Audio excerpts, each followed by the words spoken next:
Hello and welcome to the first Ask the Cricketer of the England-New Zealand series. I'm joined by Cameron Ponsonby from Christchurch. How are you, Cam? I'm excellent. I'm very excited to stand in and pretend to be George de Belfort for 3 weeks. I feel it's a shifting of sands, a shifting of time. George has helped me for so many years, and I think the first time I met him, he was like, "You might take my job," and it's happened. It's here. It's happening. So yeah, it's tough. I hope he's enjoying his time off because I'm enjoying his time off. Well, I'm starting to feel like he says that to all the girls because I'm pretty sure he said that to me when I first met him as well. That I was Yeah, going to I take his. know. I think it's a thing he does as like a little ploy to be nice to everyone. But now, hey, me and you, we're taking over. He's gone. We're in charge forever. Fantastic news. You were there at the test. How was it being there? A sellout on TV looked fantastic day of Test cricket. How was it? It was, you know what? It was kind of like a picture perfect day of Test cricket. It's kind of rolling banks, kind of.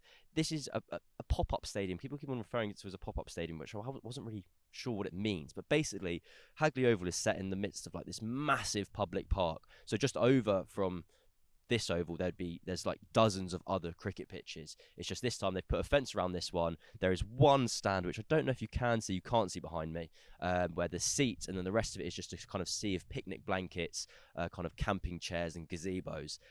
It is so nice out here. New Zealand is my favorite country in the world by far for days like today, where yes, it's like I think it was like 8-9 thousand in that the stadium can hold, but it's just so pleasant, and there's a different kind of crowd noise here than in England. It's just today was a bit quieter, it was a bit gentler. It was a day where people are literally getting together, setting up their picnic tent for a day at the cricket to have a chat, and it was wonderful. It's an amazing place to be. It's an amazing kind of just sporting event, even if it was a bit more sedate than you normally associate sporting events. Like to play. It's a great place to be. That was the point I was trying to get out. Absolutely. And on the cricket on the pitch, I do think that Reece Benjamin may have asked this question at 199 for three. He Yes, said, I also think Reece Benjamin asked that. at what point did England keep performing terribly until at least one of the management gets the axe?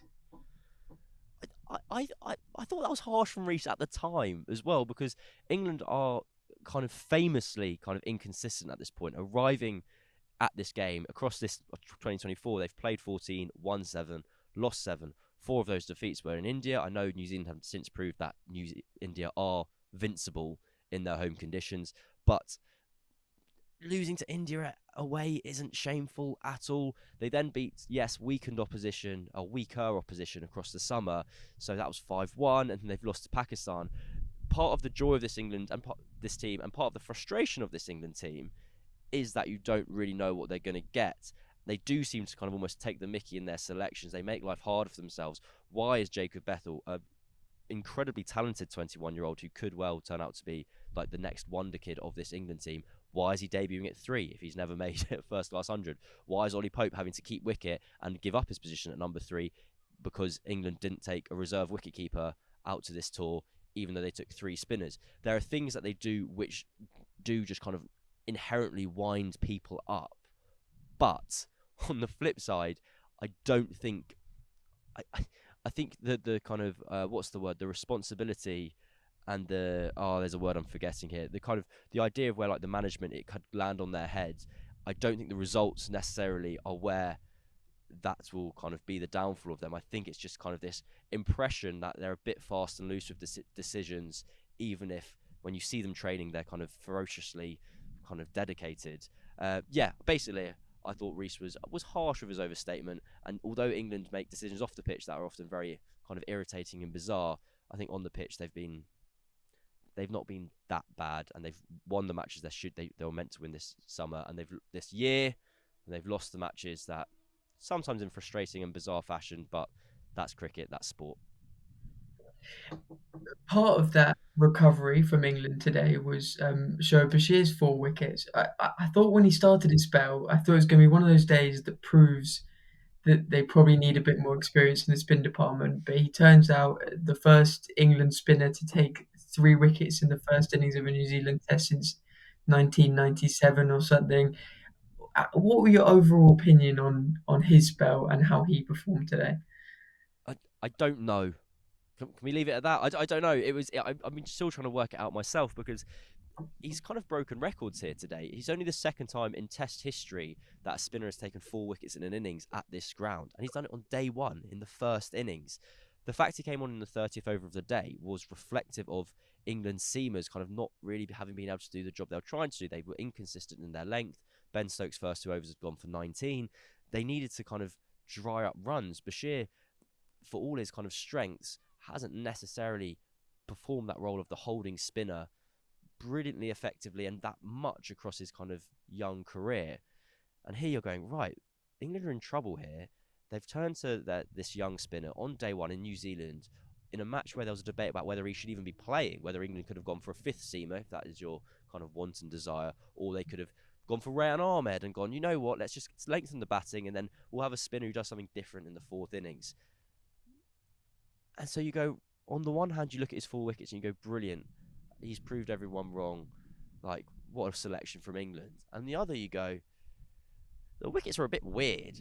Like, he gets Ravinder with his first wicket. It's a full toss that's hit to mid wicket. He gets Tom Blundell with his second wicket. It's a half tracker that's cut to point. The third wicket was a nice bit of bowling. He gets Nathan Smith that's caught by Joe Root at short leg or backward short leg. And then his fourth wicket is Matt Henry when he kind of tries to hit him to the moon because the new ball's coming in like an over and a half. I kind of feel like this is one of those days where if Bashir has a career that goes on as long as he hopes and many people hope, he'll go. Sometimes it falls for you, sometimes it doesn't. Sometimes you get what you deserve, and sometimes you don't.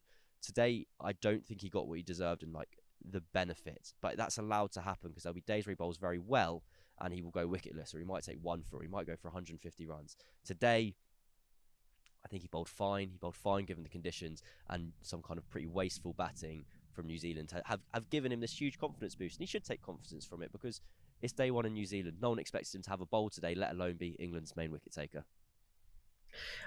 I'm not sure we're allowed to cover England without asking about the Ashes, so Good point. especially overseas. So, what does this do for Shoaib Bashir's Ashes hopes? If this was day one of the Ashes, would he have got 4 wickets today? Well, I think uh, an advantage or something that helps Bashir is that I don't think he gets masses of respect from his opponents. I think that they see a young spinner early in his career who can be attacked, basically, and quite right. That's the same way that I remember I interviewed Jordan Cox before this series, and he obviously had his injury, and he'd got out twice to the short ball in the ODI series. And so I kind of asked him, like, oh, you got out to the short ball twice, are you expecting New Zealand to kind of come at you with the short stuff? And he was like, why wouldn't they? Like, I'll be a guy on test debut. It would be stupid not to bump me. It would be stupid not to test every facet of my game. And so when Shoaib Bashir is coming and bowling the 30th over as England's sole specialist spinner, New Zealand go, let's take this kid down. Because if we break him, we then break the rest of the team. And that's such an opportunity. And then in a moment like today, Ravindra hits a full toss to mid-wicket looking to attack. That is reflective of what's going to happen next year in the Ashes. Australia was so disrespectful to Jack Leach last time out that they kind of decided unanimously and as a group that this guy's rubbish and we're going to hit him out of the attack.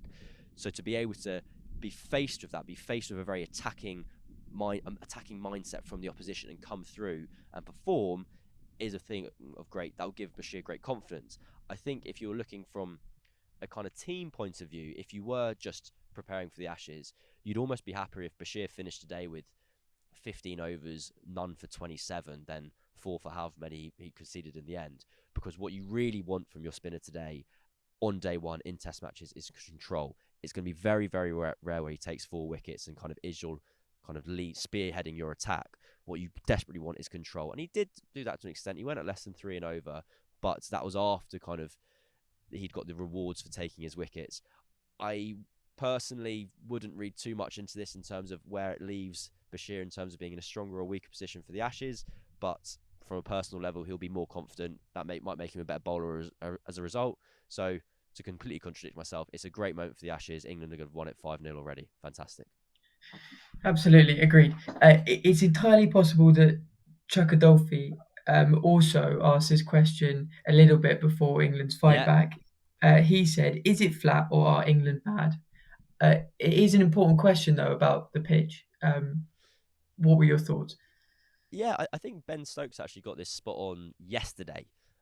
He kind of was doing the press conference and he said, the thing about New Zealand is you turn up at a ground, you look at the wicket and you go, that's green. This is over in a day and a half. And then it plays really, really well. That's kind of what happened today. Like, there wasn't really much, there wasn't anything threatening in the wicket. There wasn't loads of seam movement. It wasn't particularly quick. It was just fine. It was fine to bat on, which goes back to why New Zealand would be so furious and England would feel so fortunate to have got them from 199 for 3 to 319 for 8, which they finished on. I think I think today has actually been the best case scenario for the neutral, in that New Zealand's kind of collapse and inability to capitalise on their starts on a wicket that was kind of very kind for batting sets us up for a really exciting game. 320 for 8, let's say for the sake of argument that finishes at 350 all out. We've got a great cricket match ahead. I don't think that's particularly miles below par, so England can get up there as well and the pitch will naturally deteriorate over time and we're going to have fun.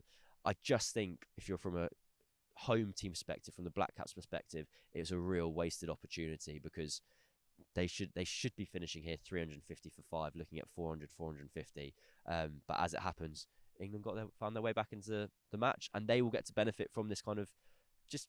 I was very close to just falling into platitudes then, describing it as like a placid pitch and just using the normal adjectives that you just describe any cricket pitch with.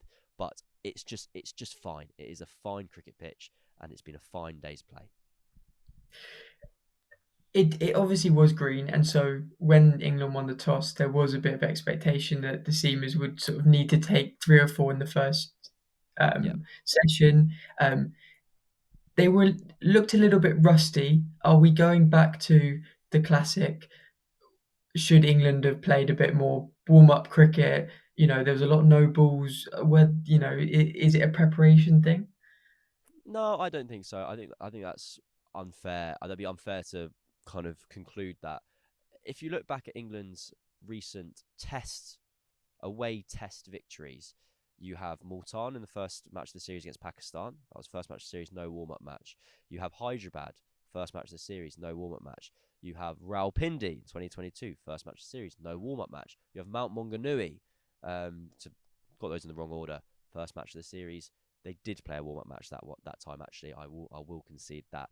I think these guys play so much cricket that they aren't often in need of kind of that extra 4 day game. And they did have a warm up fixture here. They played in Queenstown. They had a run out. Gus Atkinson, yeah, had a no ball problem today. That's bad. You don't want that to happen. But that's not a case of the fact, that's not because he hasn't played enough cricket in the last week or so. He had a bowl on the weekend. He was played 2 test matches out in Pakistan as well. He's played a lot of cricket this year. I don't think it'd be fair to say that that New Zealand being 199 for 3 was the result of England being underprepared. I think it was the result of a fairly placid, there you go, surface, where New Zealand had Kane Williamson, like they're Ratchin Ravinder, they're Tom Latham. These guys can bat and they're allowed to bat well, and they did. And England were fortunate. They weren't brilliant. I really don't. I've really struggled to describe today's play in the piece that you should read on the Cricketer, where I just think neither team were that good today, and they kind of matched each other in their kind of mediocrity. I thought England missed their lengths with the ball. They could have bowled better. Um, that allowed in part New Zealand to be 190 for 9 for 3. Then New Zealand, from a position of strength, just let it go. Kind of both teams tried their best to give the other team the upper hand, and it's ended with the game being kind of equal. But yes, England's relative failures with the ball across the first 2 sessions of today, I would not say was down to underpreparedness. I think it was just down to a not great day at the office that they then saved. So what can you do? You did make mention to Kane Williamson. I suppose the epitome of their missed opportunity was that he got out in the 90s for the first time since 2018. There was there was an interesting debate because Will Young obviously was player of the series last time and he's come straight back in. What's been your sense in the build up? Was there any sort of pressure on Kane Williamson today, considering how little cricket he's sort of played this year? I think from an individual perspective, Kane Williamson will be so relieved to have these runs, just because he's so synonymous with New Zealand cricket, and yet he was absent from the greatest series win in New Zealand's history. He wasn't there for that, and that I don't care how magnanimous or proud a human you are, that's going to hurt to miss that. And it's also very conspicuous or inconspicuous. I never know the difference between those two words. Sorry. Um, to come back in and replace someone who was just player of the series and had performed so well. You kind of do have to step up in that moment to prove your worth, regardless of how big your name is and how much you've achieved it previously. I think there was a sense across sections of the Kiwi media that Young shouldn't have been the person to go. I think there's the argument that you could, for one example, you could have left out Glenn Phillips. I know Glenn Phillips has ended up batting very well today, but if you go, well, spin's not going to be the key difference in this match.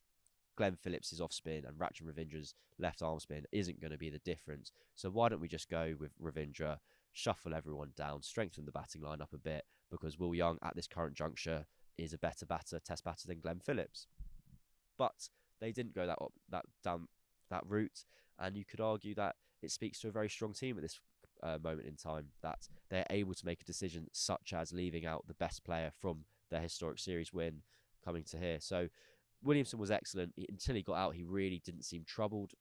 That being said, at the start of his innings, he was 1 off 20. He was very sedate at the start of his innings, but once he kind of found his feet, it was wonderful. It was really, yeah, you kind of look around and there are moments where you go, God, this is so good. It's so great to be here.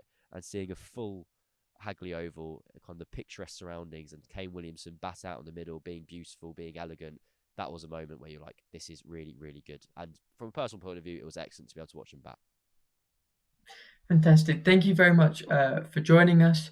We'll be back tomorrow and for the rest of the series, every day, the rest of the series with Cam from New Zealand. Thank you very much.